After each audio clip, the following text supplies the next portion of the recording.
we are all witnesses to what really happened. Buhari was destined to rule against all odds, and it came to pass. The economy was said to, they will work on the economy. And if you look into some areas became revamped. Even through the border closure, there are some states that are now agriculturally strong. But above all, we said that some governors will fall by the wayside. They won't be able to get to the Senate. And that in the areas of corruption,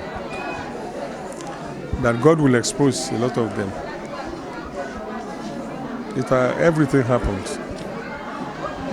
The only thing that we want to happen is in the areas of government being in control.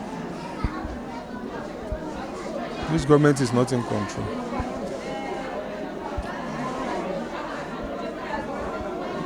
It may be as a result of the fact that some of them are incompetent as ministers. Some of them are not really forthcoming as ministers. They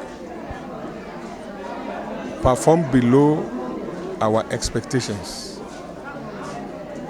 But we wish that 2020 will not be like this.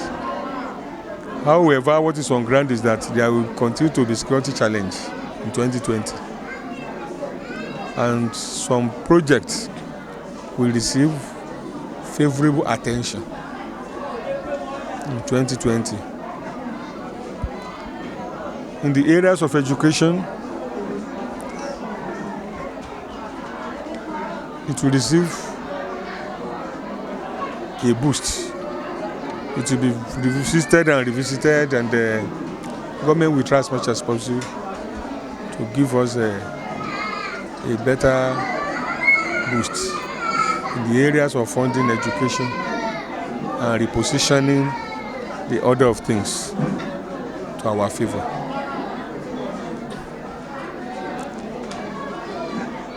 We will continue to experience perennial fire outbreak.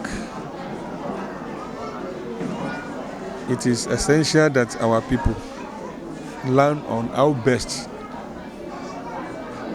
to pray against it and how best to avoid it. In the areas of accidents,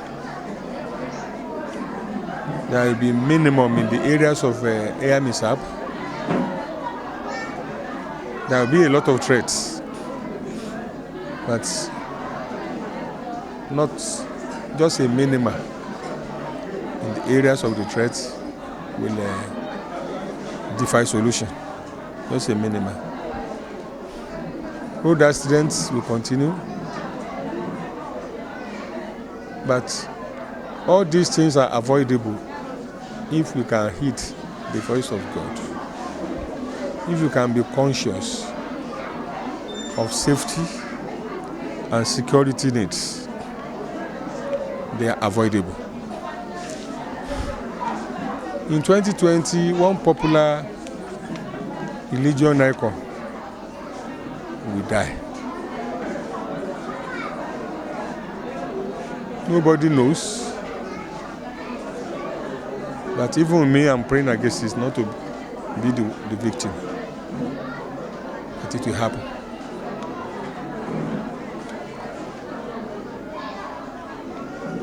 The 2020 moves in the areas of secession. No matter how highly cooked, no matter the efforts of the people, it will succeed in 2020. It will just be a mere tide, but it won't succeed. Suffice it not to say that it is better that government should have another way of revisiting the structure. In any project, there is always a need for feasibility studies. Government can do that underneath if they really love this country, because people are crying and people have been able to identify the areas of lapses. If I compare Norway with Nigeria, Norway spent 2/3 of the oil money on development and they keep for future generations the 1/3. Why is it that we always share here, leaving nothing on ground for the future generation to get and plan upon? So government needs to re-strategize areas of weak regions, weak states, and the strong centers has led us into a lot of waste of spending, because the people at the federal level are not as close as expected to the people, and that's why we are having problem. In fact, most of the projects of federal government is elitist. It's not having impact on the masses that give them the mandate to be there. And in the areas of appointments, it's still a case of round hole in a square, round peg in a square hole. Governance is about skilled-based management, where a person holding an office will have some basic or rudimentary knowledge of what he's doing there. And such a person will be able to at least offer direct management rather than relying on the so-called artisans, on the so-called protocols and other people before you are able to execute a project.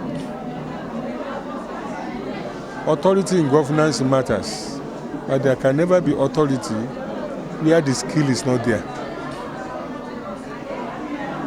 Above all, the 2020 year is going to be a year whereby we will have some successes generally, but not really to the expectations of the people. Because when you look at the structure of this government, most power brokers there are corrupt people. Only Buhari can be vouched for. Maybe because the Pandora box is not yet open for him. I don't know. But only Buhari can be vouched for. Others, how do you want to use corrupt people to cleanse a land that is soaked with debts? These are the areas. The essence of prediction is not to create fear in people, is not to curse the nation, but to use SWOT analysis to x-ray our areas of strength, areas of weakness, area of threats, area of opportunities, so that we are able to timely make amends. If government is able to heed the voice of God, all the negatives being predicted may not necessarily come to pass, because they will have done the necessary things to avoid it. That is the essence.